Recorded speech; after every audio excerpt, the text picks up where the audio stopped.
You are listening to the Objects of Affection collection.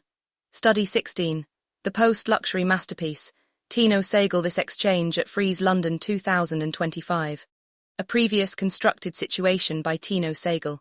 His new work at Frieze London, This Exchange, operates with a similar focus on live immaterial encounters. Amidst the controlled clamour of Frieze London 2025, a peculiar paradox is unfolding. The halls of Regent's Park are, as expected, a cathedral of materiality. Booths overflow with monumental bronze sculptures, vast gunpowder canvases, and installations by the art world's most celebrated names. This is the apex of the art market, a physical testament to value measured in weight, rarity, and seven-figure price tags. Yet the most urgent whispers, the most intense buzz, are not about an object you can see, but an absence you can feel. The most significant work at the fair may be the one that isn't there at all. This is the central, viral question ignited by Tino Sehgal This Exchange, presented by Marian Goodman Gallery. In a marketplace of multi-million-dollar objects, is the most valuable new work an invisible conversation.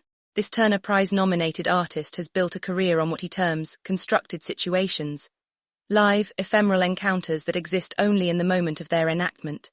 For Sehgal, who studied both political economy and dance, visual art is a microcosm of our broader economic reality, a system centered on the production and circulation of goods. His radical practice seeks to reconfigure this system by producing meaning not from materials, but from actions. Tino Sehgal This Exchange is the purest expression of this philosophy. The work's power is derived not in isolation, but from its context. The hyper-commercialism of Frieze is not merely a backdrop, it is an essential, active component of the piece. The fair's frantic energy and obsession with objecthood provide the critical pressure that transforms a simple conversation into a profound act of institutional critique. The more opulent the surrounding booths, the more potent Sehgal's void becomes. The rules of engagement, what is this exchange? To understand this piece of conceptual art, one must first understand its mechanics. There is no painting to observe, no sculpture to circle. Instead, a visitor approaching the Marian Goodman Gallery booth is met by an individual Sehgal calls an interpreter. This is not a casual chat but a carefully constructed situation. The interpreter initiates a structured dialogue, often beginning with the formal announcement. This is a piece by Tino Sehgal entitled This is Exchange. The conversation is built around a specific prompt. The visitor is asked to share their opinion on the market economy or to discuss the personal value of a recent economic transaction in their life. In some iterations, the piece includes a literal financial component, with the gallery offering to pay the visitor a small sum, perhaps €2, or half the fair's entrance fee, in exchange for their thoughts. This gesture brilliantly implicates the participant in the very system under discussion, turning their opinion into a tradable commodity. The artwork exists only as this live interaction, a fleeting combination of action, voice, and memory. The most radical aspect of this immaterial art, however, is how it is acquired. A collector wishing to own Tino Sehgal This Exchange purchases no physical object. There is no bill of sale, no certificate of authenticity, no written contract of any kind, an act that directly challenges the art world's foundational reliance on provenance and documentation. The transaction is a verbal agreement, conducted in the presence of a notary. What the collector acquires is not a possession, but a set of rules and the exclusive right to reenact the piece. This transforms the sale from a commercial transaction into a social contract. The buyer becomes a custodian, bound by a ritualistic, oral commitment to uphold the work's conceptual purity. The object being transferred is a set of responsibilities, preserved not through climate control, but through memory and embodied knowledge passed from person to person. The ultimate post-luxury object, value without form. By systematically stripping away every vestige of materiality, Sehgal has created the purest articulation of a post-luxury art object. In an era where traditional luxury codes, defined by opulence, logos, and material preciousness, feel exhausted, a new paradigm of value is emerging. Post-luxury prioritizes meaning, narrative, and authenticity over overt displays of wealth. The new status symbol is not a thing, but a story made tangible. Sehgal takes this a step further. His work is a story made conversational. His entire practice can be read as a decades-long experiment in post-luxury principles. He critiques the art world's excess supply of basic material goods and proposes a sustainable alternative based on human energy, not natural resources.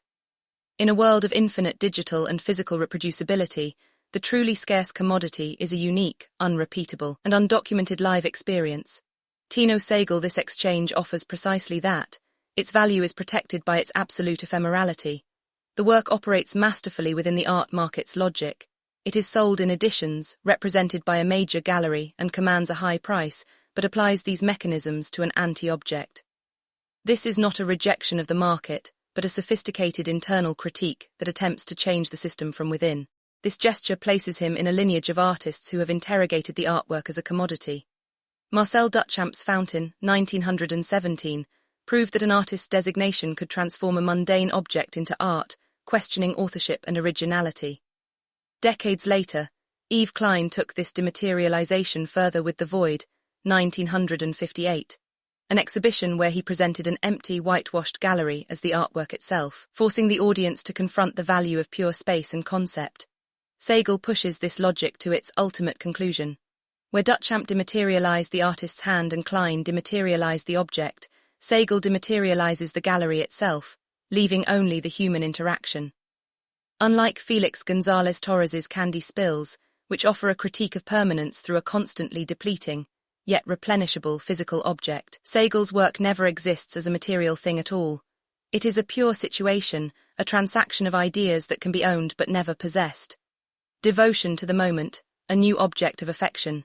In the philosophy of the objects of affection collection, we believe that the things we value shape our existence. We champion the significance of an artist's intention and the subsequent devotion and care with which we engage their work.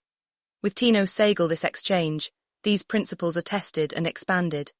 The object of affection is not a physical thing to be possessed, but the fleeting, unownable moment of human connection itself. The artwork dissolves the conventional subject-object relationship, transforming the passive spectator into an active co-producer who bears a responsibility to shape the actual realization of the piece. The art is the live encounter. The devotion and care required are not for the maintenance of a material object, but for the intellectual and emotional labor of being truly present.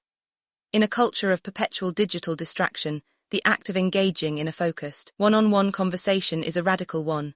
This recalls the intense connection forged in Marina Abramovic's The Artist is Present, 2010, where silent eye contact became a vessel for profound emotional exchange. Yet, where Abramovic's work was a silent communion, Sehgal's is a structured, verbal interrogation. This encounter is not simply a benign chat. It is a highly structured use of social interaction to force a philosophical confrontation. The seeming warmth of the exchange is the very mechanism through which the critique is delivered. The visitor is hailed into the work, put on the spot, and asked to perform their own subjectivity for the artwork's completion. The intimacy is a tool, making the work's interrogation of our economic lives inescapable and deeply personal. The art that interrogates you, Tino Sehgal This Exchange, is far more than a clever gimmick or a piece of esoteric performance art. It is a mirror. Its power lies not in what it is, but in what it does. It reflects our own values, anxieties, and assumptions back at us. The conversation about a personal economic transaction forces an intimate self-interrogation of one's own relationship with capitalism and value. The artwork provides no answers, it only asks questions. In an age of dematerialization, Sehgal's work suggests the future of art, and perhaps of value itself, lies not in the production of more objects, but in the careful construction of meaningful human encounters. His radical insistence on oral transmission is not merely a critique of documentation, it is a forward-looking proposition. He is stress-testing memory and human-to-human transfer as a primary technology for cultural preservation. In a world entrusting its memory to fragile digital archives, Sehgal posits a radically resilient alternative. He asks a profound final question. What if the most durable way to ensure an idea's survival is not to save it to the cloud, but to embed it in a living chain of human conversations? The answer may be that the future of meaning looks more like the ancient past than the digital present. Authored by Christopher Banks, anthropologist of luxury and critical theorist. Office of Critical Theory and Curatorial Strategy, Objects of Affection Collection. This has been a study from the Objects of Affection Collection, a critical art research institution operating under the framework of post-luxury conceptual functional art. Read the full research at objectsofaffectioncollection.com.